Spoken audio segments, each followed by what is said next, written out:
The current heat wave in Europe is reaching its peak today, Thursday, August 13th. Temperatures in the upper 30s and even 40 for parts of France and Spain, with mid 30s for highs in Italy, Western Germany, Switzerland, the Netherlands, Belgium, Luxembourg, and England. On Friday, the warmest air will be felt again from Spain to Germany, only a slight decrease in temperature over England as a cooler air mass moves in. Then this weekend, the heat wave will keep pushing east over Central and Eastern Europe. Expect maximum temperatures in the mid to upper 30s widely before milder air arrives. So the end of the current heat wave is one of the changes I expect in the near future, but that's not the major change I'm now tracking. Right now, high pressure is covering almost all of Europe except for Iceland, so it's no surprise that we're still not seeing much rain anywhere in the continent except for the usual areas, but in the next few days this large area of high pressure will be sliding east and weakening. On Friday, August 14th, rain and some thunderstorms are likely in Scandinavia, but during the afternoon and evening we may see some downpours and storms also develop over England, France, and Iberia. This is a sign that low pressure is quietly moving back in. Pockets of storms then continue developing over this weekend from the slow-moving area of low pressure over the Nordic countries, extending all the way down to the Iberian Peninsula as the hottest air becomes confined to southeastern Europe. So now you can see that this heat wave will come to an end along with the arrival of some opportunities for rain. But this is when it really gets interesting at the beginning of next week.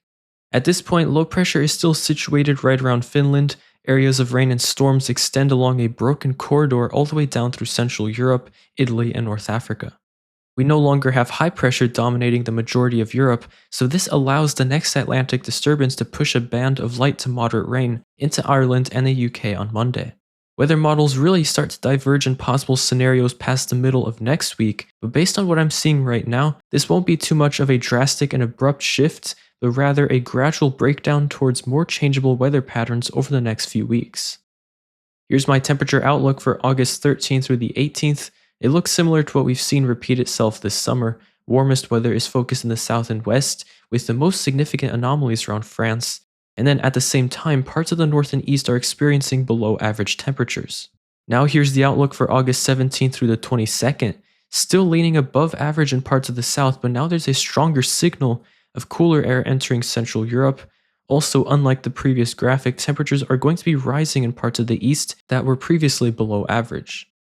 Looking at the precipitation trend now for August 16th through the 23rd, this is definitely an improvement compared to what we've been seeing now with mostly dry conditions, the green shade extending from Spain to the Nordic countries, and also for parts of Turkey and Georgia represents the general area, which could see wetter than average conditions, but since a lot of places will get rainfall from unpredictable pop-up storms, it's unrealistic to expect that all locations within the green will see rainfall. This is just to help you see the overall trend across the continent. So as you can see, things are starting to trend in the right direction in terms of drought relief and an end to the heat wave, but more details on these upcoming changes will be coming soon, so if you're new to this channel, consider subscribing if you like this style of reporting. You can also find me on X and Instagram for extra weather updates.